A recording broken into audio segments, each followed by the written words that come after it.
श्री देवी शारदा, श्री देव गणेश, प्रभु श्री रामचंद्र, भगवान श्री गोपाल कृष्ण, श्री महारुद्र हनुमान, महर्षि श्री वेदव्यास, श्रीमद् आद्य शंकराचार्य, परम पूज्य श्री रामदास स्वामी, परम पूज्य श्री रामकृष्ण परमहंस, परम पूज्या श्री शारदा माता, परम पूज्य स्वामी विवेकानंद, सद्गुरु श्री ब्रह्मचैतन्य महाराज या सर्वांच्या प्रेरणेनं आणि तुम्हा सर्व मंडळींच्या आशीर्वादानं मंगलाचरणाचे श्लोक म्हणण्याऐवजी आज जे स्मरण केलं जातं शारदा मातांचं, रामकृष्णांची जी निरनिराळी केंद्र आहेत उपासनेची, त्याला शारदा नाम संकीर्तन आणि ध्यानम,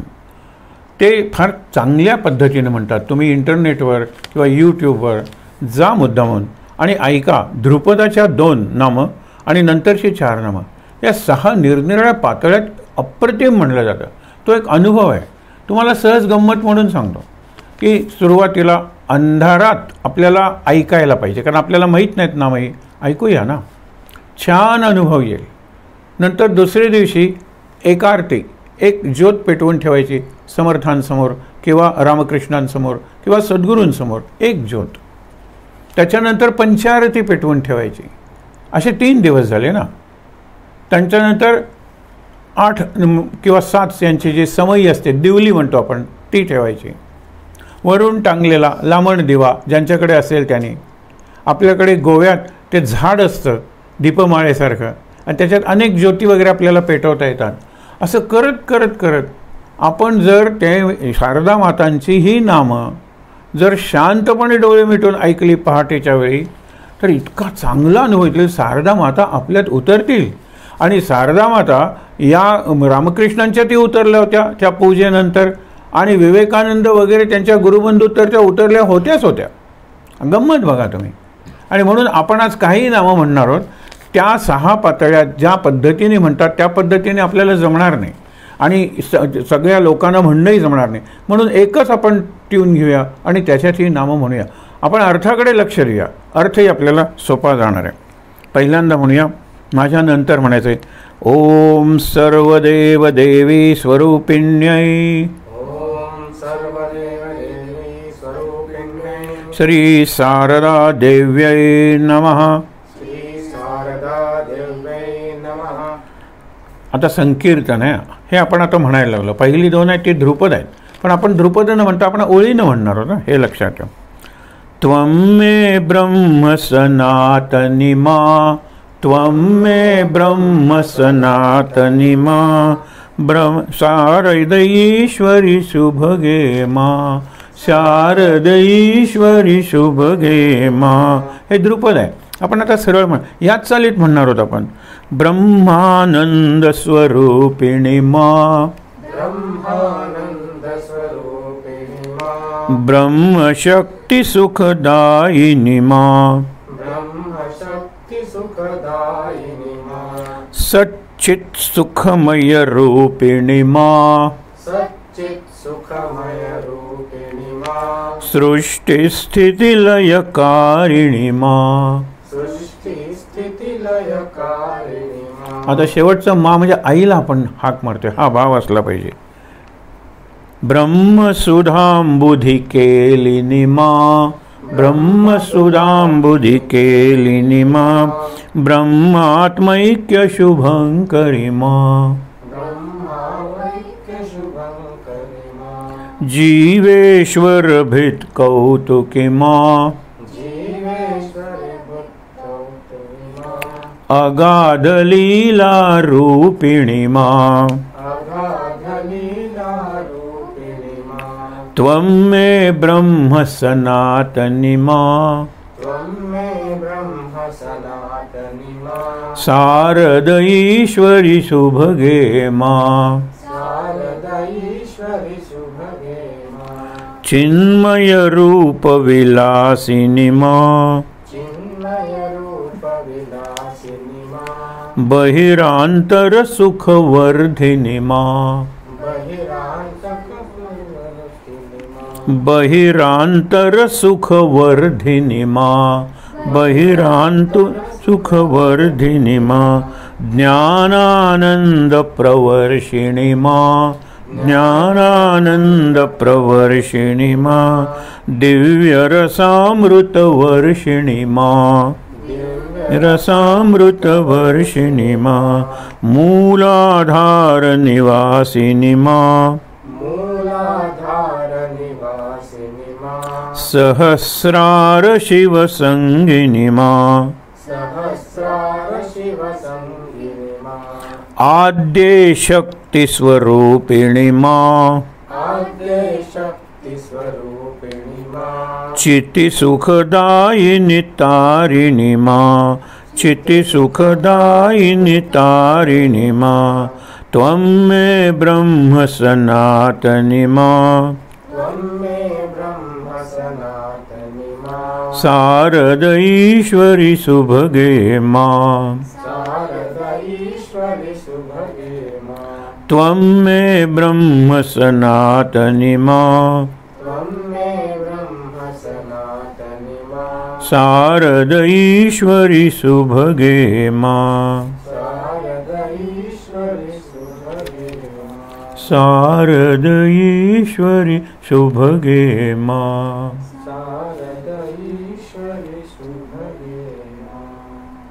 खूप छान.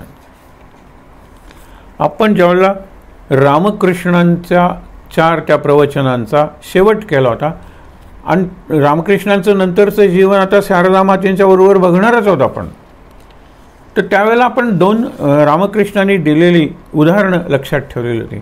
एक म्हणजे जहाजाचं शीड उभारा, तुमच्या उपासनेचं, तुमच्या जीवनेचं जे जहाज आहे, जहाजला आपण शिप म्हणतो. आणि बघितलं होतं शिपला ती कापडाची अशी शिडं असतात, सेल्स म्हणतात. आणि ती सेल्स ओढून जो त्या नावेला पुढे नेतो जहाजाला, त्याला सेलर्स म्हणतात. SAIL cells.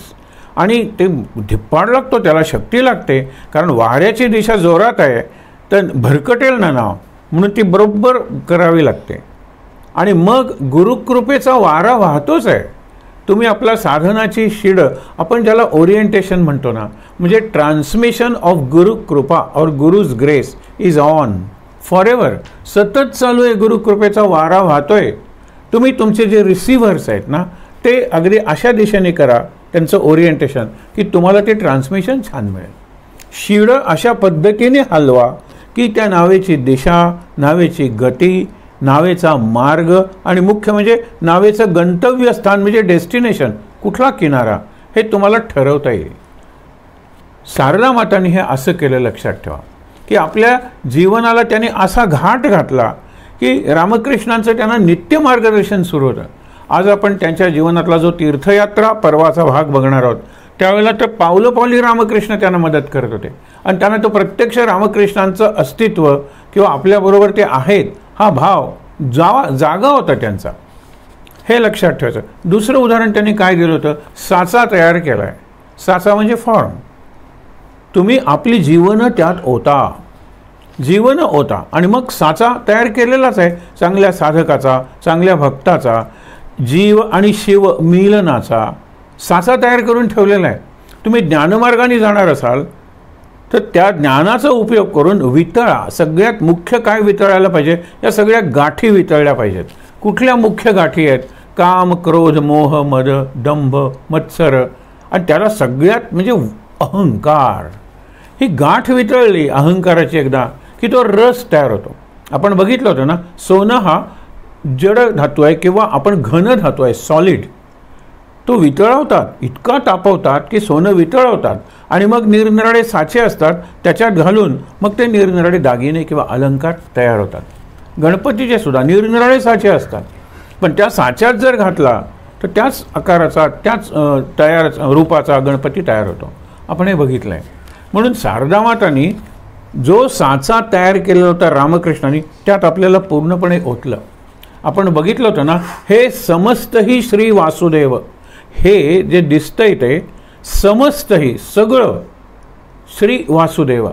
ऐसा प्रतीती रसाचा ओतला भाव.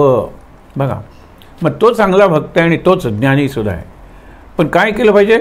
वासुदेव हा सर्वम इति स महात्मा सुदुर्लभा. सगळीकडे वासुदेवाचं दर्शन आहे, तो खरा महात्मा आहे. पण असा महात्मा दुर्लभ आहे, सगळीकडे मिळत नाही. हे समस्तही श्री वासुदेव ऐसा प्रतीती रसाचा, म्हणजे प्रचिती आली पाहिजे, आत्मप्रचिती आली पाहिजे, अनुभूती आली पाहिजे, आणि त्या रसाचा ओतला व्हावं. तो तुम्ही त्या साच्यात ओता आणि आपल्या मूर्ती घडवा जीवनाच्या. शारदा मातांचं जीवन म्हणजे रामकृष्णांनी ही जी दोन उदाहरणं किंवा एका अर्थाने दोन आज्ञा दिल्या होत्या. जीवनाची जी शिडं आहेत, तुमच्या साधनेची शिडं, ती गुरुकृपेचा जो वारा वाहतोय त्याच्या अनुकूल करा. त्याला फेस टू फेस म्हणजे परायण, ओरिएंट अशी करा. आणि मग बघा साधना किती सहज होते, किती सुंदर होते, किती साधी सोपी सोज्वळ होते. तुम्हाला काही दुसरं करावंही लागणार नाही, हे लक्षात ठेवा. त्याच्यानंतर काल आपण बघितलं शारदा मातांच्या जीवनाचे एक 18 ब्रॉड म्हणतात ना तसे मोठे ढोबळमानाने आपण पैलू बघितले, काही प्रसंगही बघितले. आज त्यांच्या जन्मापासून काही प्रसंगांची उजळणी होईल, हरकत नाही ना. पण शारदा माता म्हणजे ते मातृत्व हे जगाचं मातृत्व आहे. आपण जगन्माता, जगज्जननी जसं पार्वतीला म्हणतो, तर यांच्या ठिकाणी पार्वती होती, काली होती आणि लक्ष्मीसुद्धा होती. लक्ष्मी आणि काली ही तर त्यांच्या भावल्यांची नावं होती आणि त्या भावल्याने घेऊन त्या खेळायच्या आणि इतक्या रममाण व्हायच्या, इतक्या तन्मय व्हायच्या. आणि साहजिकच काली आणि लक्ष्मी असतील तर ह्या प्रपंचातल्या गोष्टी तेवढ्या नसतील, कारण काली आणि लक्ष्मी यांची म्हणून एक काहीतरी गुणवैशिष्ट्य आहेत की त्याप्रमाणे तिचा खेळ चालायचा. तर लक्षात ठेवा, जयराम वाटी नावाचं एक खेडं आहे. यांचं कामारपुकुरी खेडं जवळ आहेत. आपण बघितलं एक साधारण 3 मैलाच्या अंतरावर आहेत, म्हणजे 5 किलोमीटर चालत जाता येईल. अशा ठिकाणी त्यांचा जन्म झाला. जन्म झाला 1853 साली आणि या रामकृष्णांचा झाला 1836 साली. हे का लक्षात घेतलं पाहिजे? दोघांच्यातलं अंतर 17 वर्षांचं आहे. आणि अनेक प्रसंगात हे जे अंतर आहे ना त्याचा काय प्रभाव दोघांच्या जीवनावर पडलेला आहे हे आपल्या लक्षात येतं. माता पिता, आईचं नाव श्यामा सुंदरी आणि पित्याचं नाव रामचंद्र. मुखोपाध्याय हे आडनाव. म्हणजे तसं ते सनातनी कुटुंब होतं, काही नियम पाळणारं कुटुंब होतं.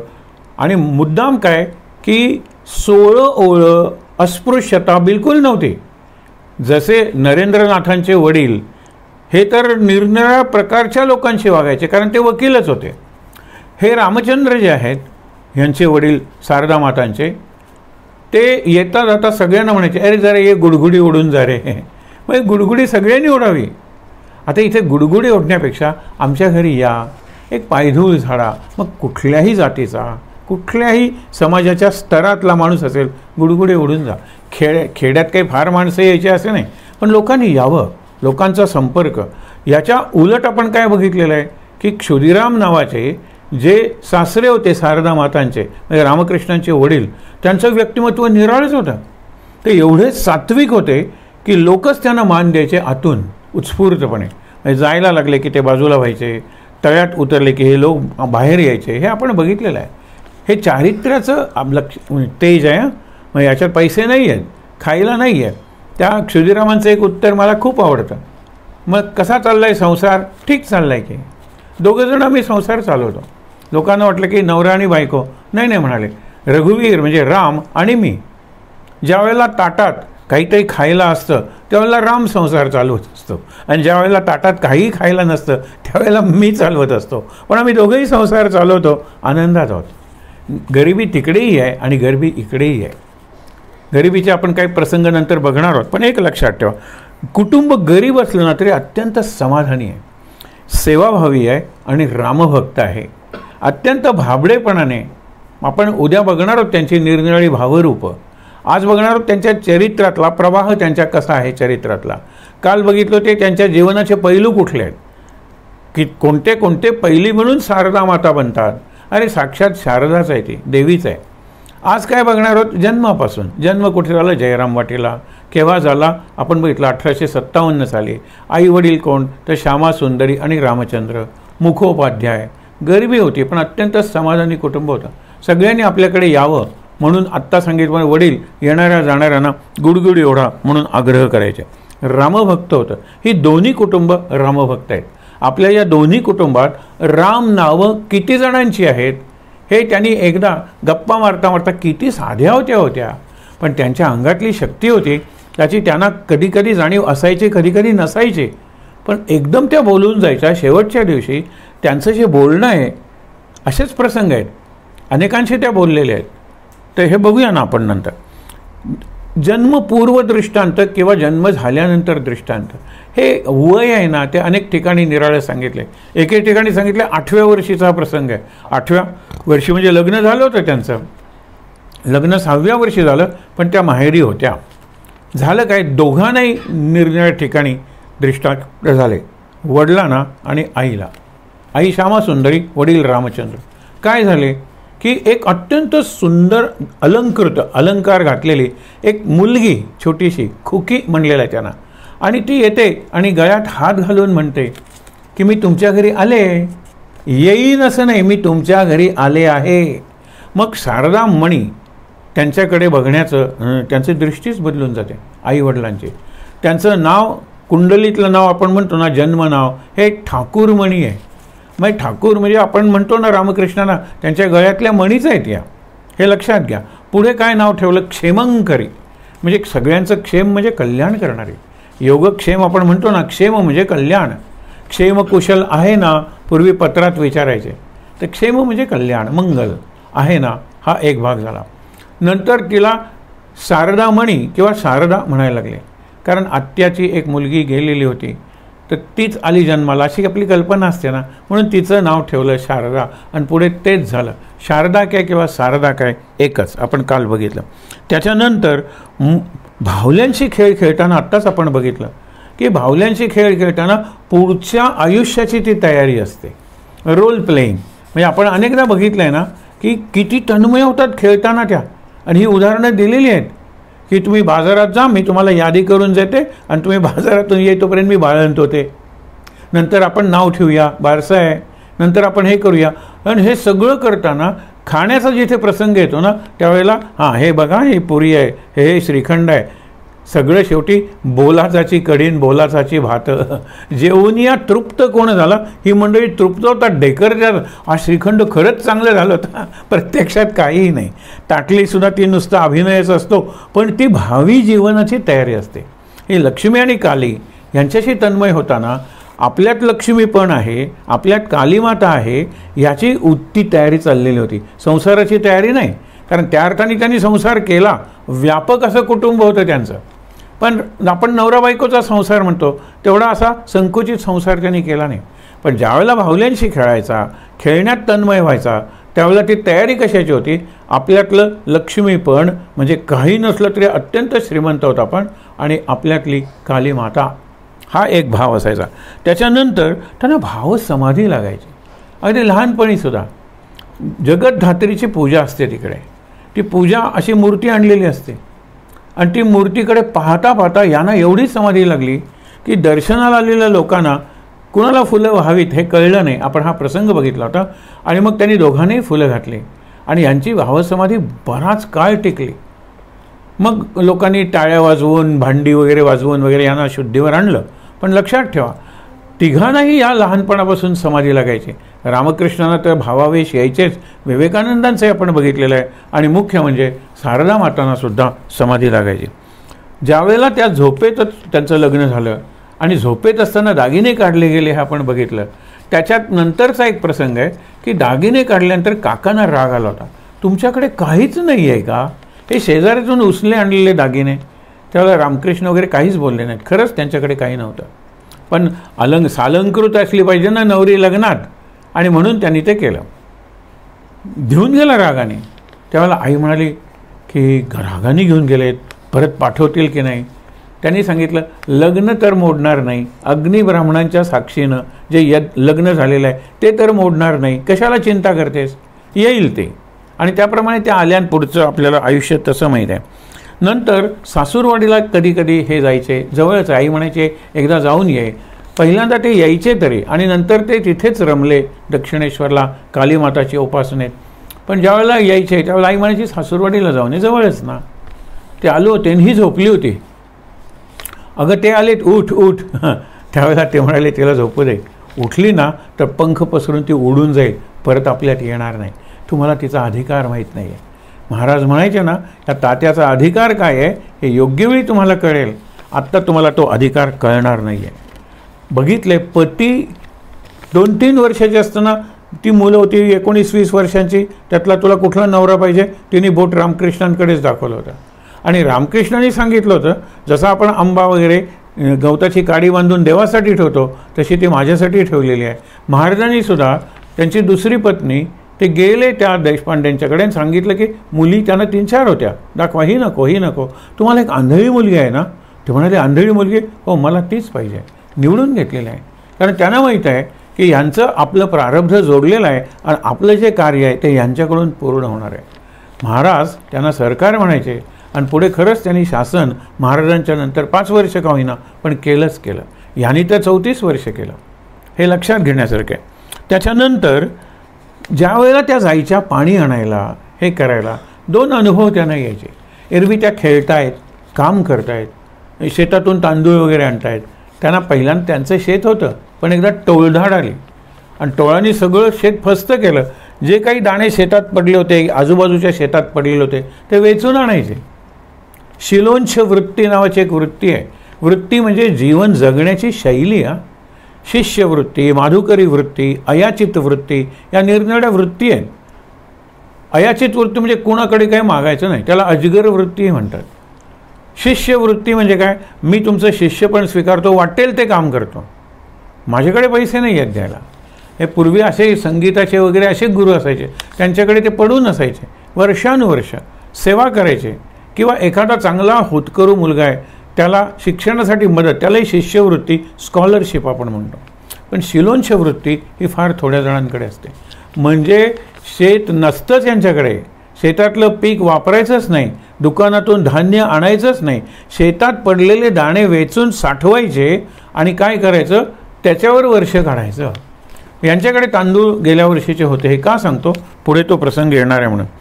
8 सख्या देवीच्या त्यांच्याबरोबर असायच्या.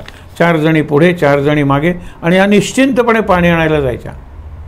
एकदा आपण बघितलं की पाय मगरीवर पडला आणि मगर पाण्यात एकदम गेली, काय झालं, पेडलं म्हणून, आणि ह्या पाण्यात पडल्या. पाण्यात म्हणजे काठावरच, तळत आहे. नंतर रामकृष्णांनी सांगितलं नाही, देवा घेऊन जाऊ नकोस म्हणून सांगितलं नाही, कारण त्यांचा अधिकार माहीत होता. जसे शंकराचार्यांच्याबरोबर त्यांच्याचसारखे दिसणारे 2 लहान मुलगे उजव्या डाव्या बाजूला असायचे. एक जण म्हणायचं माझं नाव आहे ज्ञान आणि दुसरं म्हणायचं माझं नाव आहे मृत्यू किंवा काळ. त्यांना अत्यंत कमी आयुष्य होतं आणि ज्ञान तर त्यांना आत्मज्ञान मिळवायचं होतं आणि इतरांना मार्ग सांगायचा होता, म्हणून त्यांना घाई झाली होती. आणि बुद्धिमान इतके होते की लहानपणी 6 वर्षाच्या आत वेद वगैरेंचा अभ्यास त्यांचा झाला होता. म्हणून 8व्या वर्षी ते निघाले घर सोडून, संन्यास घेऊन. आयुष्य कमी आहे, वेळ कमी आहे. अशा वेळेला तो काळ सतत आठवण करून द्यायचा की अरे मी संपतोय, ज्ञान मला मिळो. आणि ज्या दिवशी त्यांना आत्मज्ञान होतं त्यावेळेला उजवीकडे बघतात तर तो नष्ट झालेला आहे, त्यांच्यात विरून गेलेला आहे. पण काळ शेवटपर्यंत आहे, कारण ज्यावेळेला मृत्यू येतो, समाधी, हिमसमाधी, ते जात राहतात, बर्फाळ वर्षाव होत राहतो. फार सुंदर मरण आहे, उदात्त म्हणतात ना, तसं मरण आहे त्यांचं. आणि त्यावेळेला शेवटी काळ त्यांच्यात समाविष्ट होतो आणि ते समाधी, महासमाधी येतात, म्हणजे त्यांचा निर्याण, मृत्यू होतो शंकराचार्यांचा. तर इथे काय आहे रामकृष्णांच्या बाबतीत, पुढे तर प्रसंग येणारच आहेत. त्यांनी 4-5 गोष्टी सांगून ठेवलेल्या आहेत की तू लक्ष ठेव, या गोष्टी घडायला लागल्या म्हणजे समजायचं की माझं आयुष्य संपत आलेलं आहे, माझा मृत्यू जवळ आलेला आहे. त्या गोष्टी जेव्हा त्यांना दिसायच्या त्यावेळेला त्यांच्या काळजात सर्र व्हायचं. हे आपण बघणार आहोत. रामकृष्णांना काही 50 वर्षाचं आयुष्य म्हणजे जास्त लाभलेलं नाही, आणि जरी दीर्घायुष्य असलं तरी दीर्घ वैवाहिक जीवन त्यांचं नाही आहे. आल्या त्या सेवा करायला आल्या, दुरून सेवा करायला आल्या, जवळून सेवा त्यांनी खरी केली ती शेवटच्या 8-9 महिन्यात, की ज्यावेळेला रामकृष्णांना इलाजासाठी, कारण कॅन्सर झालं ना, कलकत्त्याला आणलं होतं. त्यावेळेला जसे त्यांचे शिष्य किंवा भक्त जवळ होते तशा शारदा मातासुद्धा होत्या. त्या काळातही त्यांनी काय केलं आहे ते आपण बघणार आहोत. म्हणून एकदा मुलांचा विषय निघाला. मुलं व्हायला पाहिजेत तर ते म्हणाले नकोत, कारण मरतात मुलं. माणूस हा मरते आहे, जो आलेला आहे तो प्रत्येक जाणार आहे. जो जीव आहे, ज्याला जीवन आहे तो मरणार आहे, हे तत्त्वज्ञान सांगायला लागले. थोडंसं ऐकून घेतल्यानंतर त्यांनी इतका निष्पाप प्रश्न विचारला, सगळेच जण मरतात, म्हणजे तुम्ही मी जिवंत नाही आहे, आपल्या घरातली बरीच मंडळी जिवंत नाही आहेत, आपल्या आजूबाजूची एवढी माणसं जिवंत नाही आहेत, म्हणजे मुलं मरतात, माणूस मरते आहे म्हणून मुलं होऊ द्यायची नाहीत. त्यावेळेला ते म्हणाले की तुला स्वतःची मुलं झाली नाही तरी इतकी मुलं तुला आई आई म्हणतील की भंडावून सोडतील तुला, हे मात्र त्यांनी त्यावेळेला सांगितलं. त्याच्यानंतर दुष्काळ पडला होता 1864 साली, म्हणजे त्या 11 वर्षांच्या होत्या. लग्न झालं होतं पण होत्या माहेरीच. ते काय गरीब कुटुंब असलं तरी दातृत्व दानत होती त्यांच्यात. आणि त्यामुळे झालं काय की जेव्हा ही मंडळी भुकेनं पळायला लागली रस्त्यातून, भूक भूक भूक करत, आणि कोणाकडेच द्यायला काही नव्हतं, तेव्हा हे रामचंद्र शारदा मातांना म्हणतात की आपल्याकडे आधीचे तांदूळ आहेत आणि थोडी उडदाची डाळ आहे, आपण खिचडी करूया. त्यांनी एवढ्या उत्साहाने खिचडी केली त्या वयात, आणि ती मोठी पातेली त्यांना उचलता येईनात, हात वगैरे भाजले. पण यायला लागले लोक खिचडी आहे म्हटल्यानंतर. तर लोकांना गरम कशी वाढायची म्हणून या पंख्यानं वारा घालत ती निवत किंवा थंड करत राहिल्या. हे मातेचं हृदय आहे, लक्षात ठेवा. आणि हे सगळं करत असताना एक दिवस 8-10 वर्षाची मुलगी आली, आणि आली ती सरळ गोठ्यातच शिरली, आणि तिकडे गाई जनावरांना जो कोंडा घातला होता तो कोंडा ती बकाबका खायला लागली. भुकेमुळे तिची सगळी गात्र म्हणजे अवयव इतकी जवळजवळ निष्प्राण झाली होती की ते त्याला ओरडून हाका मारतात, बाई गं ते खाऊ नकोस, इकडे ये, मी तुला खिचडी देते. तिला ऐकूही येत नव्हतं. नंतर मग जाऊन बोलावून तिला खिचडी वगैरे भरवली. पण आईचं मन आणि आईचं हृदय म्हणतात ना, आणि त्यातून पुढचं जीवन घडलं. त्या जन्मापासूनच माताजी होत्या, जन्मापासूनच शारदा माता होत्या, हे लक्षात ठेवायला पाहिजे. त्याच्यानंतर आईसुद्धा म्हणाली, सासू म्हणाले की जाऊन एकदा बघून यायला पाहिजे. कलकत्ता 70 मैलावर होता, म्हणजे पायी जाणं शक्य नाही. पण तरी लोक मजल दर मजल म्हणतो ना, थांबत थांबत जायचे. अरण्यातून रस्ता होता. काही मंडळी कलकत्त्याला जाणार होती, तर यांनी काय विचार केला की काही हरकत नाही, पुढे दक्षिणेश्वरला आपण चौकशी करत जाऊया कलकत्त्यापर्यंत. ह्यांना चालायची सवय नाही, लहान मुलगी, तसे लहान नाही, आता त्या 19 वर्षाच्या होत्या. 1872 हे साल होतं. पण तरीसुद्धा त्यांना पाय सुजले चालून चालून, त्या मागे पडल्या आणि नंतर वाट चुकल्या. डास जाऊन ताप आला, मलेरिया, हे आपण काल बघितलं आहे. पण त्यातला भाव लक्षात घ्या की एक काळी कुट्ट बाई आली, तिने सेवा केली, औषधं दिली, बरी केली, आणि म्हणाली तू कलकत्त्याला जातेस ना, जा, मी तुझ्या आधी तिथे पोचलेली असेल. रामकृष्ण म्हणाले, अरे ही तर कालीमाता, तिने तुझी सेवा केली, मला धन्य वाटते, मला तुझा अभिमान वाटतो. असे करत त्या चालत दक्षिणेश्वरला पोचल्या. पोचल्यानंतर पहिले काही महिने त्या आहेत, कुठे आहेत, रामकृष्णांच्या बरोबर त्यांचं सहजीवन सुरू आहे. त्या काळात अनेक कुटुंब म्हणजे गृहोपयोगी वस्तू, निरनिराळ्या गोष्टी शिकवल्या, वस्तू दिल्या, आणि त्यांना गृहकृत्य दक्ष करण्याचा प्रयत्न रामकृष्णांनी केला. लहानपणापासून रामकृष्ण हे स्त्रियांच्यात असायचे, त्यांचा अभिनय तर करायचेच, त्यांच्यासारखी वस्त्र तर घालायचेच, पण मुख्य म्हणजे काय की त्यांच्या बारीक सारीक गोष्टी त्यांना माहीत होत्या, त्या सगळ्या त्यांनी शिकवल्या. आणि शारदा मातेने एखादा चांगला विद्यार्थी असावा किंवा विद्यार्थिनी असावी तशा त्या शिकूनही घेतल्या. आणि पुढे त्यांचा प्रयोग करायचा होता ना.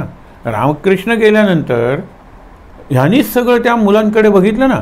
ते मुलं एकत्र अशी नव्हती, पण इतर अनेक जण यायला लागले. आणि एकदा आई काहीतरी देते म्हणल्यानंतर त्यांनी बघितलं, दरोडेखोराला त्यांनी दादा म्हणलं, इतक्या प्रेमाने दादा म्हणलं की तो विरघळून गेला. तुम्हाला कोणीच इतक्या प्रेमाने हाक मारलेली नाही, आणि दादा म्हणजे मोठा भाऊ, तर तू माझी धाकटी बहीण आहेस, मी तुला दक्षिणेश्वरला पोचवतो, पण मी येत नाही, माझी पत्नी तुला घेऊन जाईल. अशा पद्धतीने त्या दक्षिणेश्वरला पोचलेल्या आहेत. म्हणजे दरोडेखोर मदत करतो, कालीमाता एका स्त्रीच्या रूपात येऊन त्यांना बरी करते. हे कुठे घडलं? त्या प्रवासात घडलं. तो पायी प्रवास त्याने जो केला त्याच्यात घडलं. पूर्वी एकदा डोळे आले होते, सगळ्यांना डोळे आले की डोळ्यांची साथ येते, तुम्हाला माहीत आहे.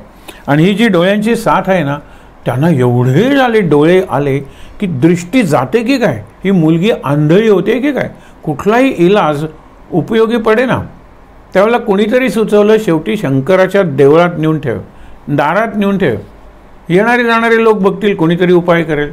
किंवा शंकर जर संहाराची देवता असेल तर हा जो तिच्या डोळ्यांना रोग झालेला आहे की ज्यांनी दृष्टी जाण्याचं भय निर्माण झालेलं आहे तेव्हा संहार करेल शंकर. मग तिथे ती गेली आणि तिथे एक लोहाराची मुलगी म्हणून आली. ती म्हणाली आम्हाला सवय असते या गोष्टीची, एक धग असते, ठिणग्या उडत असतात, डोळ्यावर आम्हाला नेहमीच परिणाम होतो, मी औषध आणलेलं आहे, ते औषध तू घे. आणि सेवा केली आणि त्यांना बरं वाटलं. ही लोहाराची मुलगी म्हणून जी आली तरुणी ती सुद्धा काली माताच होती. असे एक दोन प्रसंग घडले नाहीत. पुढे त्यांना काली मातेचा अनुभव आला. मुख्य म्हणजे रामकृष्णांच्या माध्यमातून त्यांना सगळं मिळत गेलं. एक फार मोठं नातं आहे हे पती पत्नीचं नातं आहे. हो, हे नातं एक देवी आणि भक्त आहे त्याचं आहे. आणि नंतर आधी गेल्यामुळे नंतर तुम्ही राहिलेला आहात, आमचं अपूर्ण कार्य तुम्हाला पूर्ण करायला पाहिजे. तुम्ही देहात, आम्ही देहात होतो तेव्हा तुम्ही मृण्मयी होतात, आम्ही आता देह सोडून गेलो, तुम्ही आता चैतन्यमयी चिन्मयी झालेले आहात, हे लक्षात घ्या. आणि म्हणून तुम्हाला सांगतो की हे साधं असं जोडपं किंवा युग्म नाही आहे. फार ज्या वेळेला त्यांनी पहिल्यांदा एकत्र राहायला लागले त्यावेळेला त्यांना वाटलं की काय की ह्या का आल्या तिकडे, तिकडे त्या होत्या त्यावेळेला बऱ्या होत्या. त्यांनी प्रश्न विचारला आणि यांनी उत्तर दिलं. यांच्या उत्तरात त्यांचा दूरदर्शीपणा दिसून येतो की मला माझ्या कामातून मागे ओढायला का तू आली आहेस, आपण एकत्र काय राहतो आणि मला तुझ्याबद्दल आकर्षण बिलकुल नाही आहे. कारण बऱ्याच वेळेला त्यांची समाधीच लागायची. आपण बघितलं ना, पहिल्या रात्री समाधी लागली, रात्रभर टिकली, भावावेश, आणि त्या रडायला लागल्या. करणार काय, वय लहान. आणि मग त्यांना सांगितलं समाधी उतरल्यानंतर की असं काहीतरी सांगायचं म्हणजे माझी समाधी उतरेल, पण लक्षात ठेव असं वारंवार होईल. आपण तसे पती पत्नी म्हणून संसार करायला जन्मलेलो नाही आहे, पण तुला तुझी स्वतःची मुलं नव्हता सगळं जग तुला आई म्हणेल, एवढं मात्र मी नक्की सांगतो. ते झाल्यानंतर त्याच वर्षी देवी रूपात पूजा केली ना, म्हणजे मोहाचा काही प्रश्नच नाही आहे. पहिले काही महिने ते एकत्र होते आणि नंतर आईसुद्धा आली आणि मग म्हणाले की समोर जो नौबत खाना आहे तिथे तुम्ही राहायला लागले. हे आपण बघितलं. त्याच्यानंतर काय की ज्येष्ठ अमावस्या होती आणि त्याच्यात निरनिराळी देवींची नावं आहेत किंवा देवीची निरनिराळ्या रूपात पूजा करतात. त्या सगळ्या रूपात यांनी षोडशोपचारी पूजा केली. हा अत्यंत महत्त्वाचा प्रसंग आहे. म्हणजे परत परत चिंतन करावं असा प्रसंग आहे.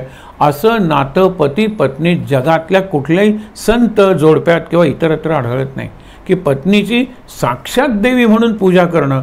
पत्नी जिवंत आहे लक्षात ठेवा, पुजारीसुद्धा जिवंत आहे, पण करता करता देहभावाच्या पलीकडे जातात आणि त्रिगुणातीत होतात दोघंही. बाह्य संज्ञा शून्य असा शब्द काल आपण वापरला होता. बाहेरची संज्ञा म्हणजे जाणीव, काही होत नाही त्यांना. दोघंही त्या समाधी अवस्थेत गेलेले आहेत. आणि ह्यांनी आपल्या साधनांचं किती निरनिराळ्या प्रकारच्या साधना केल्या त्यांनी, त्याचा जो प्रभाव होता पुण्य प्रभाव किंवा त्याचं जे तेज होतं ते सगळं त्यांच्या चरणी अर्पण केलं आणि सांगितलं मी आता फकीर झालो. आता या क्षणापासून तू माझी माता आहे आणि मी तुझा पुत्र आहे किंवा तू माझी शक्ती आहेस लक्षात ठेवा, आणि सारं जग तुला शारदा माता म्हणून म्हणे. त्याच्यानंतर रामकृष्णांच्या शिष्यांचं आगमन व्हायला लागलं. तेव्हापर्यंत रामकृष्णाने त्या लोक येत होते, रामकृष्णांच्याकडे जाऊन यांच्याही दर्शनाला येत होते, यांच्याशीही गप्पा मारत होते, पण त्या किती साध्या होत्या आणि किती साध्या विषयातून मोठा आशय किंवा अर्थ असलेला संदेश आपल्याला मिळू शकतो. आणि म्हणून लोक त्यांच्याकडे ऐकायला जायचे. 10-15 लोक बसले आहेत आणि एक जण काहीतरी बोलायचा, त्याच्यावर बोलायच्या आणि फार चांगलं त्याच्यातून अत्यंत सोपं, ज्याला आपण म्हणतो ना डे टू डे दैनंदिन जीवनातलं असं त्यांचं बोलणं असायचं. प्रपंच आणि परमार्थ यांची सांगड घालावी तर स्त्रीनंच, पुरुषाला तेवढी जमत नाही.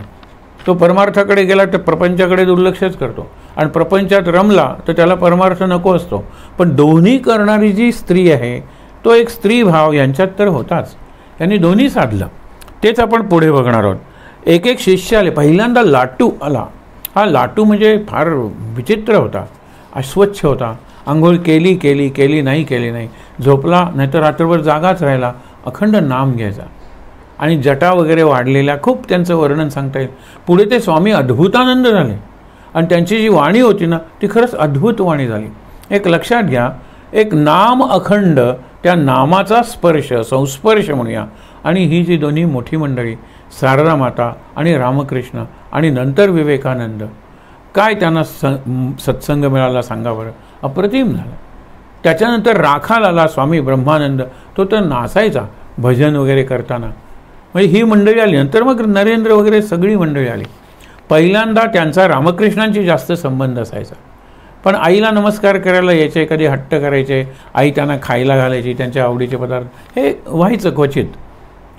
रामकृष्ण गेल्यानंतर जरी ही मुलं पांगली तरी त्या मुलं आल्यानंतर आईला भेटणं, त्यांची ती विपन्न अवस्था बघणं, की त्यांच्याकडे काहीच नव्हतं. वस्त्रसुद्धा काही नवीन आहेत असं नाही, भगवी वस्त्र, संन्याशांची नावं, संन्यास म्हणजे चतुर्थाश्रम म्हणतात तो संन्यासाश्रम, उद्या काही खायची भ्रांत नाही. पण मुलं तेजस्वी, मुलं तपस्वी आणि मुलं हवी तशी वाटणारी, अभिमान वाटावा अशी असणारी होती. त्यांना ते समाधान होतं. पण कुठेतरी खंत होती, ती खंत अनेक प्रसंगी व्यक्त झाली, आपण बघूया. त्याच्यानंतर काय झालं की एकदा एका दुसऱ्या बाईने ताट नेलं, हे आपण बघितलं आहे, पण एक त्यातलं मर्म बघूया. दुसऱ्या बाईने ताट नेलं जेवायचं. रामकृष्ण म्हणाले, तू कोण, हे नवीनच दिसते, मी नाही मी स्पर्श करू शकणार. जेवले नाहीत. ती बाई ज्यावेळेला सांगत आली त्यावेळेला त्या म्हणाल्या की का नाही जेवलात, कुणाबरोबरही ताट पाठवतेस, कुणाचाही स्पर्श झालेलं अन्न मी खाऊ शकत नाही. हे लक्षात ठेवा. एरवी त्यांनी भिकाऱ्यांचं उष्टसुद्धा खाल्लेलं आहे, पण तो आतला विचार आहे. त्यांच्या देहाला म्हणून काही अपेक्षा होत्या किंवा देहाची म्हणून काही वैशिष्ट्य होती, त्या मर्यादेत. त्यांना ते काही स्पर्श झालेलं, नाण्याला स्पर्श झालेलं नको असायचं, वाटेल त्या व्यक्तीचा स्पर्श झालेला. आपण परवा बघितलं होतं ना, नरेंद्रला सांगायचे की अरे तिथे ती बाई आहे किंवा तिथे तो तरुण आहे, त्याच्या हातात डबा आहे, तो प्रसाद माझ्यापर्यंत पोचता कामा नये, मी तो खाणार नाही आहे. आणि नरेंद्र प्रत्येक वेळेला अत्यंत कौशल्यानं त्यांना दूर न्यायचा आणि विचारायचा, काय प्रसाद आणला आहेस, आम्ही नैवेद्य वगैरे दाखवतो, तू ठेवून जा इथे, कशासाठी प्रसाद आणला आहे. आणि अत्यंत सकामता, म्हणजे इतकी सकामता की ती येण्यासाठी बाकीच्यांच्यावर अन्याय एका अर्थाने व्हावा, की माझाच मुलगा पहिला नंबर येऊ दे, याचा अर्थ बाकीच्यांची मुलं येऊ दे नकोत, अशी जर प्रार्थना केली आणि पहिला मुलगा आला की सगळ्यांच्या मुलांना अभ्यास करण्याची बुद्धी दे हे कालीमाते, आणि जो चांगल्यात चांगला परफॉर्मन्स म्हणजे कामगिरी करेल त्याचा पहिला नंबर येऊ दे, माझ्या मुलाचा पहिला नंबर आलेला मला आवडेल, हे काय चूक आहे. पण असं स्वार्थी, संकुचित, वासनाने लिडबिडलेला असा प्रसाद रामकृष्ण दुरूनच ओळखायचे. त्यानं ती स्पंदनं, व्हायब्रेशन्स म्हणतो, ती जाणवत असली पाहिजेत. पुढे एक प्रसंग आहे की रामकृष्ण प्रसाद खातात, तुमचा नैवेद्य तुम्ही दाखवता, काही वेळ ठेवता, डोळे मिटून बसता. त्यावेळेला काय होतं, म्हणाले एकदा मी डोळे असे अर्धवट उघडे ठेवून बघितले होते.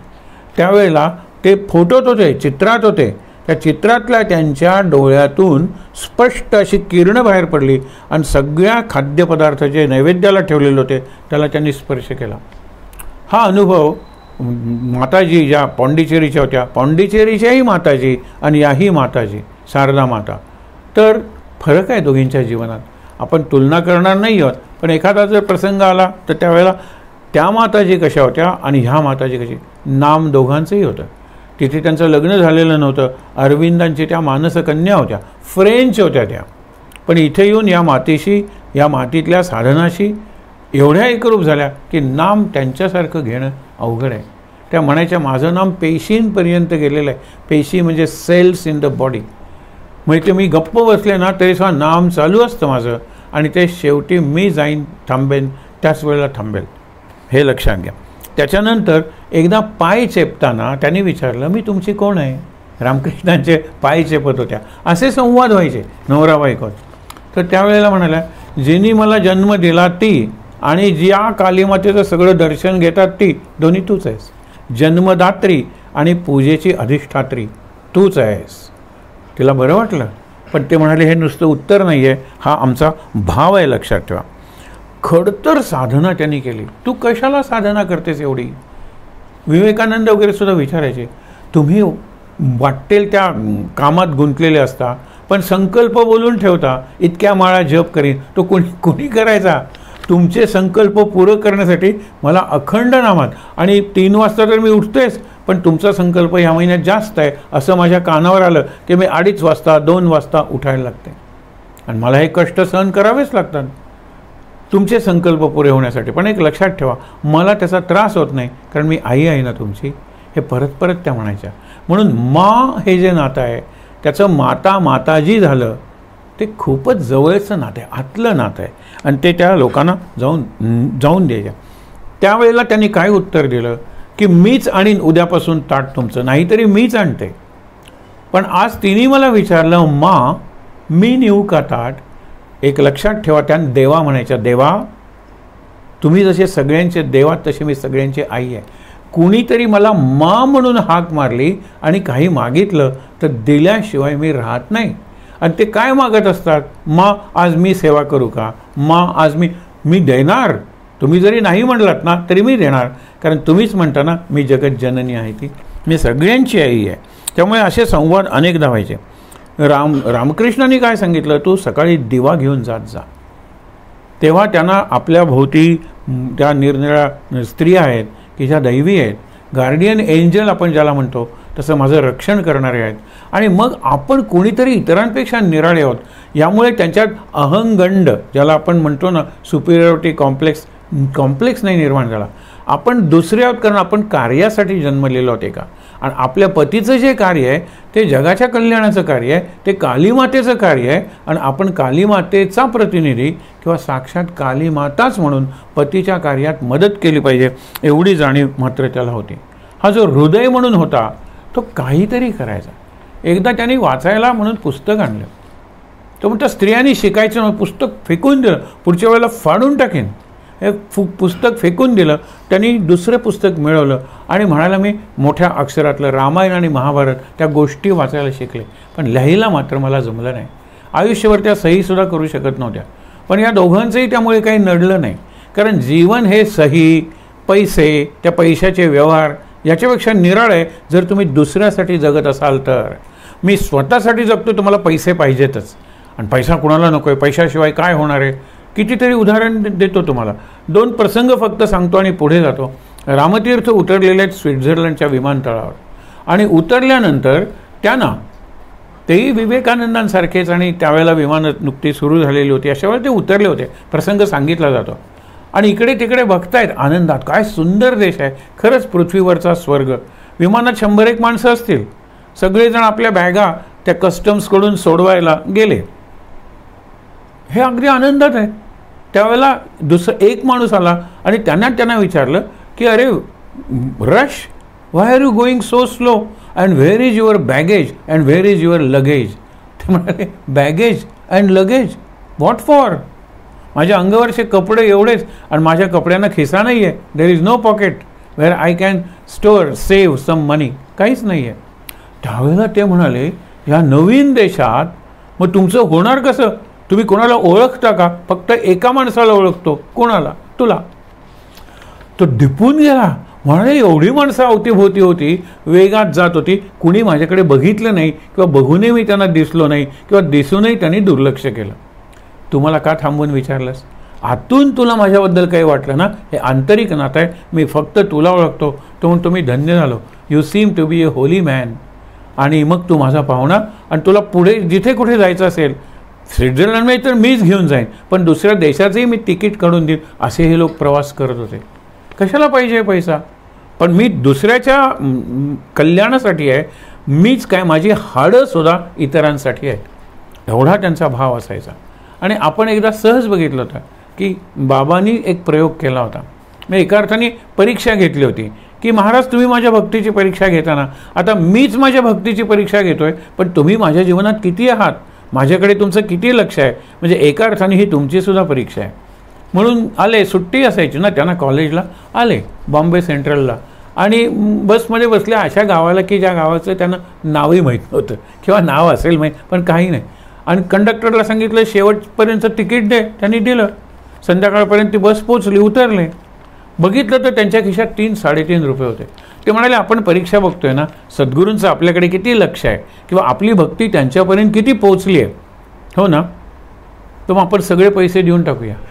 म्हणून तिथे कुठल्याही बसस्टँडच्या ठिकाणी भिकारी वगैरे असतातच ना, त्यांनी सगळे वाटून टाकले. 3.5 रुपये शेवटचे 8 आणे ज्या वेळेला दिले ना, त्यावेळेला म्हणाले माझ्या पायाखालची जमीन सरकली. ह्या अनोळख्या गावात आपल्याला कुणी ओळखत नाही आहे आणि आपल्याकडे एकही पैसा नाही आहे. कदाचित त्यांच्या मनात विचारसुद्धा आला असेल त्यावेळेला 4 आण्याला किंवा 15 पैशाला कार्ड असेल की शेवटची ज्याला 8 आणे दिले, हे त्यातले 15 पैसे मला परत दे रे. कारण जर गरज पडली तर कळवायला पाहिजे ना, बाबा रे मी अशा ठिकाणी आलेलो आहे. पण नंतर एकदम सावध झाले. अरे मी हे काय करतोय विचार, बाहेर जाऊन बसले. फार गमतीदार तो प्रसंग आहे. आपल्याला असं जगता आलं पाहिजे, ज्याला म्हणतात आत्मनिर्भर किंवा ईश्वर निर्भर किंवा सद्गुरू निर्भर. निर्भर म्हणजे अवलंबून असणं. ही सगळी मंडळी आत्मनिर्भर होती. त्यांना कशाला पैसे वगैरे सगळे पाहिजे होते. विवेकानंदांना पैसे आणि सामान भरलेल्या ट्रंका दिल्या होत्या की तुम्हाला तिकडे लागेल, तिकडे थंडी असेल, हे उबदार. पण हे अशा भावात असायचे निरनिराळ्या. त्यांचं सगळं चोरीला गेलो आणि अमेरिकेत गेल्यानंतर जे पैसे होते तेही संपले किंवा असे लोकांनी. तिथून पुढे त्यांचं खरं कार्य सुरू झालं. रामकृष्ण म्हणाले, मी तर पैशाला स्पर्शही करत नव्हतो, तूच तर माझी परीक्षा नाही का घेतलीस, वगैरे वगैरे. तर इथे काय झालं की ज्या वेळेला बाबा म्हणाले बाहेर जाऊन बसूया, सगळेजण जात होते. खेड्यात नवीन माणूस लक्षात येतो. एक शेतकरी थांबला, तुम्ही नवीन दिसताय, कोण गाव पाहुणं वगैरे झाली. ते मुंबईहून आलेलं आहे, काय करता. नाही म्हणाले, मी शिकवतो कॉलेजमध्ये वगैरे. म्हणजे काय असतं, नाही जसे गुरुजी असतात ना तसे जरा वरच्या पातळीवरचे गुरुजी. मग इथे कुणाकडे आला आहेत. ते म्हणाले कुणाकडे नाही. मग बरं झालं की आमचे पाहुणे तुम्ही आज. मग करता काय, गोष्टी सांगतो. आता प्रवचन शब्द त्याला काय कळणार आहे, लोकांना रामायण महाभारतातल्या गोष्टी सांगतो. बेस्ट झालं की म्हणतो. आणि मग तो इतरांना जाऊन सांगतो की आमच्याकडे आलेले आहेत, जेवण झाल्यानंतर यायचं. आणि मग लोक यायला लागले. मग दुसऱ्या दिवशी मग उद्या आमच्याकडे या की, आमच्याकडे या की. हे लक्षात ठेवा. आनंदात राहिले. महाराजांनी प्रवचनं तर करून घेतलीच, अनुभव देत आहेत ना. आणि नंतर एक दिवस त्यांचाच कुठला तरी विद्यार्थी जातो आणि मागे येतो आणि मागे आल्यानंतर म्हणतो, ओळखतात का सर, काच खाली करून नमस्कार करतो. धुळीचा रस्ता, खेडेगाव, पण तिथे एक इंडस्ट्रियल इस्टेट का काहीतरी झाली होती. तिथे आणि छोटा कारखाना काढला होता. आणि दर 15 दिवसांनी बघायला यायचा. हे फिरायला गेलेले होते आणि दिसला, मागे गेला. अरे सर तर नाहीत ना आपले. ते म्हणाले, मी तुम्हाला ओळखलं सर, तुम्ही ओळखणं अवघड आहे. कारण तुम्ही वर्गात आलात की मी बाहेर जायचो, कारण माझं काम केलेलं नसायचं, अभ्यास केलेला नसायचा, वर्गात माझं शिकवण्याकडे लक्ष नसायचं, म्हणून तुम्ही नाही ओळखणार. पण मी तो वगैरे त्या बॅचचा वगैरे ठीक आहे. पण इकडे कशाला आला. नाही म्हणाले, कारण बाबांसमोर एक प्रश्न होता की आपण इथे काही दिवस राहिलो, आता परत मुंबईला तर जायला पाहिजे ना, कोणाकडे काही मागायचं नाही आहे, महाराज करतील व्यवस्था. तर ते म्हणाले की काही हरकत नाही, तुम्ही माझ्याबरोबर या ना, मी मुंबईलाच निघाले. ते म्हणाले, पण असं मला येता येणार नाही, जायला पाहिजे, रात्री एक राहायला पाहिजे, उद्या सकाळी निघूया. आणि नंतर तो मित्र म्हणाला, मलाही काही हरकत नाही आहे. आणि जाताना त्या गावातली बरीच मंडळी, म्हणजे जसं रामायणात राम वनवासात निघाल्यानंतर अयोध्या त्यांना पोचवायला आली सीमेपर्यंत, तसा तिथे प्रसंग होता. कल्पना बघा. हा प्रसंग कदाचित मी सांगताना जास्त रंगवला गेला असेल, पण लक्षात ठेवा इफेक्ट काय आहे या प्रसंगाचा. पूर्णपणे आत्मनिर्भर, पूर्णपणे सद्गुरू निर्भर, पूर्णपणे परमेश्वर निर्भर तो आहे ना तिथे. मी काय पोटासाठी फक्त 4 पैसे आणि पैसे गेले आता का कोण काय करणार आहे, ती राखणारी शक्ती नाही आहे का. त्या रुबाबात, त्या दिमाखात ही मंडळी जगलेली आहेत. रामकृष्ण काय, शारदा माता काय, विवेकानंद काय, त्यांचे गुरुबंधू काय.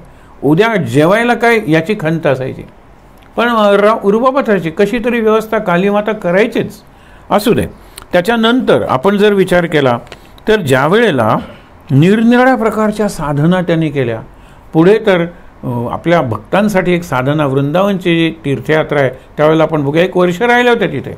त्या वर्षात बरेच प्रसंग घडले आणि तिथे रामकृष्णांनी जवळजवळ प्रत्यक्ष दर्शन देत, हाताला धरून प्रत्यक्ष संदेश किंवा आज्ञा देऊन, आदेश देऊन त्यांच्यात बदल करून घेतले. त्यांना दीक्षा द्यायची सुरुवात करून घेतली. हे सगळं त्या वृंदावनाच्या यात्रेत. काशीला गेल्या होत्या, गयेला गेल्या होत्या, प्रयागला जिथे तीर्थसंगम आहे तिथे गेल्या होत्या. तिथे त्यांनी देवकृत्य वगैरे केली. तशा त्या देवधर्म करणाऱ्या होत्या, पण देव भोळ्या नव्हत्या. कारण एवढी संगत मिळाल्यानंतर, देवाचं खरं स्वरूप कळल्यानंतर देव भोळं असण्याची गरज नाही ना.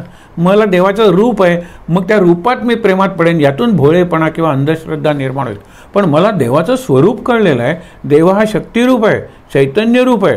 पूजा करण्याची सोय म्हणून मी त्यांना निरनिराळ्या मूर्ती आकार दिलेले आहेत. हे ज्याला कळलं ना, त्याला मूर्तीपूजेचं रहस्यही कळलं आणि अमूर्त अशा देवत्वाचं किंवा दिव्यत्वाचं कसं पूजन करायचं, मानसपूजन, ध्यान कसं, हेही त्याला कळलं.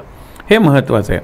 आणि म्हणून ज्या वेळेला त्यांनी सांगितलं त्या हृदयाला की तू माझ्यापासून सावध जास्त राहिला नाहीस तरी चालेल, कारण माझ्या आत एक नाग आहे, तो जर फुतकारला आणि तू धावत गेलास तर कोणीतरी तुला आश्रय देईल. पण जर तिच्या आत तिला सावध राहा, तिचा अपमान करतोस तू, लक्षात आलेलं आहे आमच्या, तिच्या आत जी आहे शक्ती नागिन ती जर फुतकारली तर ब्रह्मा विष्णू महेशसुद्धा तुला आश्रय देऊ शकणार नाही. जशी त्या दुर्वासांची परिस्थिती झाली होती ना अंबरीशाच्या वेळेला, की प्रत्येकाने त्यांना विष्णूसुद्धा म्हणतो की मी सुदर्शन चक्र सोडलेले ते आपलं काम करणार, म्हणजे तुम्हाला मारणार, मी काहीच करू शकत नाही आहे. मग आता माझा जीव वाचवायचा, ज्याच्यासाठी सुदर्शन चक्र सोडले त्या माझ्या भक्ताला शरण जा. दुर्वास सगळीकडे त्रिखंडात फिरून आले. तसाच इथे सुद्धा झाला, वाचवणार नाही तुला कोणी. त्याच्यानंतर ज्ञानासाठी तुझा जन्म आहे, भक्तीसाठी तुझा जन्म आहे, ध्यानासाठी तुझा जन्म आहे. कारण तुझ्याकडे येणारी मुलं निरनिराळ्या वृत्ती प्रवृत्तींची असणार आहेत, प्रत्येकाची प्रकृती निराळी असणार आहे. ते लक्षात घेऊन त्यांना मार्गदर्शन करायचं असेल तर तुला हे सगळं आलं पाहिजे. ज्ञानही तुझ्यात असलं पाहिजे, ध्यानही तुझ्यात असलं पाहिजे, भक्तीही तुझ्यात असली पाहिजे, नामही तुझ्यात असलं पाहिजे. आणि म्हणून त्यांनी एकदा सांगितलं होतं ना, काय की मला बिलकुल बोलायला आवडत नव्हतं, पण खूप बोलायला लावलं माझ्या ठाकूरांनी. कारण लोक विचारायचे, मग मी सांगायचे. बोलायचं आवड नव्हती पण तरी बोलत राहिले. आणि मला लोक नको असायचे आजूबाजूला, एकांत आवडायचा. पण इतके लोक मला विचारायला यायचे निरनिराळे प्रश्न की सतत मी लोकांच्यात आणि सतत मी बोलत होते. आपल्या भाषेत म्हण आहे ना, बंगालीत त्या म्हणायच्या की ज्याला आंबट वर्ज्य आहे, आंबट पदार्थ, आंबट चव, ते ॲलर्जी आहे त्याला शेवटी चिंचेच्या झाडाखालीच झोपडी बांधावी लागली. असा प्रकार माझा झाला. पण काय करायलाच पाहिजे. एकदा ते काय म्हणाले माहिती ना, तू काहीच करणार नाही आहेस का? ज्यांना त्यांचे शेवटचे दिवस दिसायला लागले आणि ह्या फार इनिशिएटिव्ह सेवा करत होत्या. अरे पण तुला मार्गदर्शन करायचं आहे, सेवा करू शकतेस, तू काहीच करणार नाही आहेस का? त्यांच्या चेहऱ्यावर प्रश्न असेल, मी काय करू? कलकत्त्याच्या नरकात जे किडे आहेत ना, भोगात लोळत आहेत, त्यांना मार्ग दाखव. आणि कलकत्त्यातूनच आली ना नंतर पोरं, ती काय फार भोगात लोळणारी नव्हती. पण बाकीचे जे गृहस्थ भक्त होते ना, भोग भोग आणि भोग, भोग आणि उपभोग, कर्माची फळं भोग, आणि त्यातल्यात उपभोग घेण्याची जीवनशैली चालू ठेव. हे फार विचित्र असायचं. त्यांना तू मार्ग दाखव. आणि एकदा शेवटी त्यांनी खूप सेवा केली. 5 शेर दुधाचं भांडं, कारण लागायचंच किंवा दूध. हा खर्च कोणी केला? सुरेंद्रनाथ म्हणून एक गृहस्थ भक्त होते, त्यांनी त्या महिन्यातला सगळा खर्च केला. पण रामकृष्ण असे तोपर्यंत पुढे त्या मुलांचे काय हाल झाले सुरुवातीला, हे विवेकानंदांच्या वेळेला आपण पाहणार आहोत. पण ह्याही त्याला साक्षी होत्या ना, काय माझ्या मुलांचे हाल. पुढे आपण एक प्रसंग बघणार आहोत. काल फक्त स्पर्श केला होता. तर त्यांनी काय सांगितलं, 5 शेर दुधाचं भांडं जात असताना त्यांच्या पायावर पडलं. पाय मुरगळला हो. 5 शेर म्हणजे 5 किलो आणि भांडं ते त्याचं पडलं नेताना. आणि मग काय, अगदी कळवळल्या. पण तरी त्यांनी रामकृष्णांकडे जाऊन त्यांची सेवा करायचं सोडलं नाही. खाली यावं लागायचं आणि वरती जिना चढून जावं लागायचं, कारण रामकृष्ण वरच्या मजल्यावर होते. पण त्यांनी ते सगळं केलं, पाय दुखत असताना सुद्धा. त्याच्यानंतर पुढे रामकृष्णांचा आजार जसा वाढला त्या काळात ह्यांनी खूप केलं. एक म्हणजे काय केलं की शेजारी मंदिर होतं देवीचं, त्या देवीच्या मंदिरात त्या गेल्या. फार मार्मिक प्रसंग आहे हा. आणि त्यांनी देवीला सांगितलं, त्यांचा मृत्यू मला दे, माझं आयुष्य त्यांना दे. आणि जोपर्यंत हे घडलं आहे, त्यांना प्रकृतीत सुधारणा झाली आहे हे मला कळत नाही, तोपर्यंत अन्न पाणी वर्ज्य, कोणी औषध दिलं तरी मी घेणार नाही आहे. विचार करा. असे 2-3 दिवस गेले, त्या बसलेल्या आहेत. नंतर त्यांना एक दृश्य दिसलं, ग्लानी आली असेल किंवा अशी समाधी लागली असेल, एक दृश्य दिसलं की काली माता हातात लाकडाचा बडगा घेतलेला आहे, काठी, आणि तिकडून तयार झालेली मडकी येत आहेत आणि खाड खाड अशी त्या काठीच्या प्रहाराने फोडती आहेत. म्हणजे त्यांना कळलं की जे मडकं निर्माण झालेलं आहे ते काही काळच टिकणार आहे आणि नंतर काली माता म्हणजे काळाची शक्ती ते फोडून टाकणार आहे. आपण दहन संस्काराच्या वेळेला नाही का उलटी प्रदक्षिणा घालतो आणि तिसऱ्या प्रदक्षिणाला ते मडकं खाली टाकून फोडलं जातं. हा देहाचा कुंभ, देहाचा घट असा तो विचार आहे. पण इथे त्यांनी सांगितलं आणि मग त्यांनी नमस्कार केला आणि देवी तुझी इच्छा म्हणून परत आले. रामकृष्णांच्याकडे गेल्यानंतर ते मार्मिकपणे आणि फार त्यांची शैली फार चांगली होती. किती मडकी फोडलीस. म्हणजे तुझ्या डोळ्यादेखत किती मडकी फुटली. म्हणजे तू कुणीतरी निराळेस असं नाही, तू काली आहेस ना, काळाची शक्ती आहेस ना. मग माझ्यासाठी काय मागतेस. हे भोग पडलेलं छिद्र पडलेलं डमरू आहे, हे जाणारच आहे, त्याला काही अर्थ नाही. तू किती मडकी फोडलीस ते सांग. त्यांना अप्रत्यक्षपणे सुचवलं होतं, माझे मडकं असंच येणार आहे तुझ्याकडे, त्यावेळेला ठेवू नकोस, कारण ते आता जर्जर झालेलं आहे, ते फुटलंच पाहिजे. त्याच्यानंतर एकदा काय झालं की मूल नाही म्हणून तुझ्या मनात विचार आला की इतकी प्रतिभावंत मुलं, इतकी बुद्धिमान मुलं जगाच्या निरनिराळ्या कोपऱ्यातून तुझ्याकडे येतील, तुला कल्पनाही नाही. आणि त्यावेळेपर्यंत जगातून कोण आलं होतं. पण नंतर सिस्टर ख्रिस्तीन त्यांच्या कितीतरी शिष्या झाल्या ना विवेकानंदांच्या परदेशात, त्या त्यांच्याबरोबर इकडे आल्या. रामकृष्णांचं दर्शन काय आम्हाला घेता येणार नाही, पण शारदा मातांचं तरी घेऊया, राहूया. आणि ते सिस्टर निवेदिता, सिस्टर ख्रिस्तीन इथे रमल्या. निवेदितांनी जसं नाव घेतलं तसं बाकीच्यांनी नावं काहींनी बदलली, काहींनी बदलली नाहीत, पण अनेक महिने, काही वर्ष त्या विवेकानंदांच्या बरोबर अशा होत्या. एकदा त्या काय म्हणाल्या माहिती आहे ना, फार गमतीदार आहे की तुझ्याकडे बघितल्यानंतर काली मातेसारखं वाटतं, तू आमच्या दृष्टीने काली माता आहेस. ती काय म्हणाली, काली माता बेली माता मी काही नाही, सतत तोंड जीभ बाहेर काढून कोण राहील. काली माता म्हणजे जीभ बाहेर ना, जीभ बाहेर काढून राहणं मला जमणार नाही, मी काही काली माता वगैरे नाही. या उत्तरातली खोच लक्षात घ्या. तुमचा भाव आहे तो, पण मी स्वतःला जर काली माता मानायला लागले जीभ बाहेर काढून तर ते नाटक ठरेल. आणि म्हणून मी काली माता बेली माता काही नाही आहे, तुम्हाला आपलं काहीतरी वाटतंच. त्याच्यानंतर अलंकार उतरवण्याचे अनेकदा प्रसंग आले. काहींना सांगितलं की आता तू विधवा आहेस, काय फार अलंकार होते असं नाही आहे, पण अगदी सौभाग्यलेणीसुद्धा काढून ठेवायला पाहिजेत की नाही. आणि काकणं होती 2 त्यांच्या अंगात हातात, तर ती काढून ठेव. प्रत्येक वेळा रामकृष्ण सांगितलं ती काढतेस म्हणजे तू मी मेलोय असं समजतेस का. तू विधवा बाकीची काढलीस लोकांच्या समाधानासाठी, कारण मी गेलोय, मला जाळलंय, माझ्या अस्थी ठेवल्या आहेत, हे लोकांनी बघितलंय. अशा वेळा तू कुंकू ठेवलंस, मंगळसूत्र, लोक वेडे म्हणतील. पण काकणं ठेव ना हातात. ते भुंडे हात, भुंडे म्हणजे काकणं नसलेले, हे मला बघवणार नाहीत. पुढे सुद्धा प्रसंग आलेले आहेत, पण हा पहिला प्रसंग लक्षात ठेवा. रामकृष्ण गेल्या आणि तेव्हापासून त्यांनी काकणं ठेवली आणि शेवटपर्यंत त्यांच्या हातात ती काकणं होतीच होती. नंतर रामकृष्ण गेले. या कुठे होत्या, कलकत्त्याला होत्या. 3 दिवस तिथे राहिल्या आणि 3 दिवसांनी त्या दक्षिणेश्वरला आल्या, जिथे रामकृष्ण आयुष्यभर होते. रामकृष्णांच्या सगळ्या लीला या दक्षिणेश्वरला झाल्या, त्याही दक्षिणेश्वरला राहत होत्या. नंतर 15 दिवसात कुणीतरी कल्पना काढली, आपण तीर्थयात्रेला जाऊया. तीर्थयात्रेला मथुर बाबूंबरोबर गेले होते, आपण बघितलं. 4 डबे गाडीचे खायचे रिझर्व केले होते आणि 1 लाख रुपये त्या काळातला खर्च आला होता. आता ही तीर्थयात्रा निराळी होती, साधी होती, परंतु तीर्थयात्रा होती, भाव तोच होता. त्या मथुर बाबूने एकदा कालीमाता म्हणजे ते देवीची स्थापना करतात ना, आणि ते इतके ते मूर्तीला घट्ट धरून बसले, मी हिचं विसर्जन करू देणार नाही. हे काही विचित्र होतं नाही.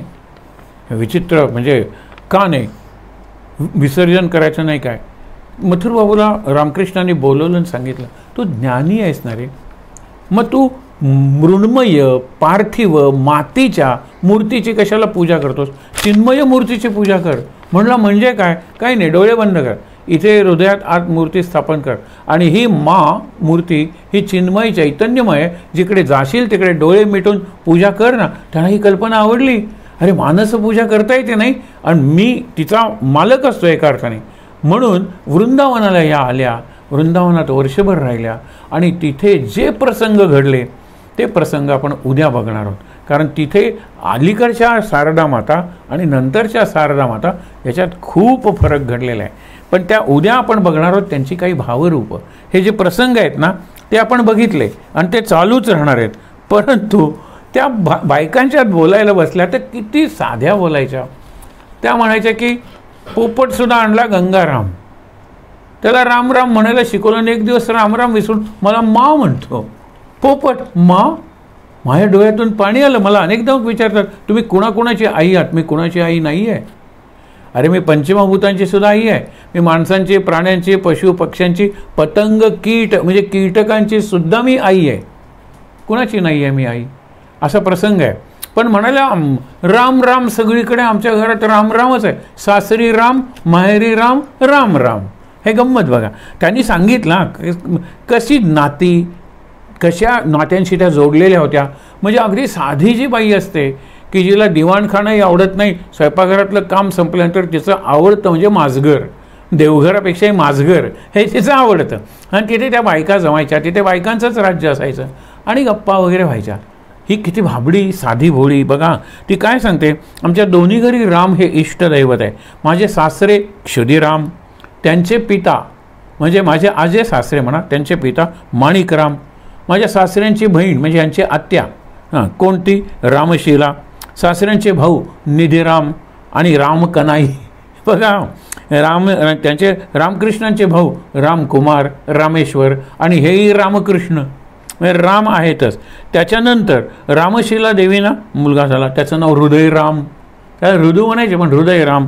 आणि माझ्या घरी वडिलांचं नाव रामचंद्र, आजोबा कार्तिकराम, म्हणजे कार्तिक महिन्यात झाला असेल पण कार्तिकराम. खापर खापर पणजोबा खेलाराम, तेही सांगते. आणि भावाच्या बायकोचं नाव रामप्रिया आणि ह्यांच्या बहिणीचं नाव रामशिला, रामकृष्णाच्या बहिणीचं नाव. सगळेच राम. आणि म्हणून म्हणाले आमच्या जीवनात राम आहे, इकडे राम तिकडे राम, राम राम राम राम. इथेच आज थांबूया शांतपणे रामनामात आणि या कालीमातेच्या आणि शारदा मातेच्या ध्यानात आपण शेवट करूया शांत. माझ्यानंतर म्हणायचे श्रीराम जय राम जय जय राम, श्रीराम जय राम जय जय राम, श्रीराम जय राम जय जय राम, श्रीराम जय राम जय जय राम, श्रीराम जय राम जय जय राम, श्रीराम जय राम जय जय राम, श्रीराम जय राम जय जय राम, श्रीराम जय राम जय जय राम, श्रीराम जय राम जय जय राम, श्रीराम जय राम जय जय राम, श्रीराम जय राम जय जय राम, श्रीराम जय राम जय जय राम, श्रीराम जय राम जय जय राम. श्रीराम जय राम जय जय राम. जानकी जीवन स्मरण जय जय राम. शांत शारदा मातांचा श्लोक आपण म्हणतोय. सर्वमंगल मांगल्ये शिवे सर्वार्थ साधिके शरण्ये त्र्यंबके गौरी नारायणी नमोस्तुते. जय नारायणी नमोस्तुते. शांतिपाठ. ओम सहनाववतु सहनौ भुनक्तु सह वीर्यं करवावहै तेजस्विनावधीतमस्तु मा विद्विषावहै. ओम शांति शांति शांति. तीनदा दीर्घ श्वासोच्छ्वास.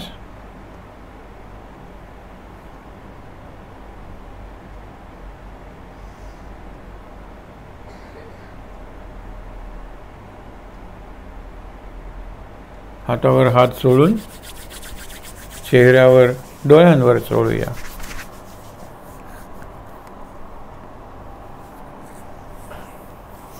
अगदी सावकाश डोळे उघडून समोर असलेले ठाकूर रामकृष्ण परमहंस, माताजी शारदा माता आणि स्वामीजी स्वामी विवेकानंद तिघांचं शांतपणे दर्शन घेऊया.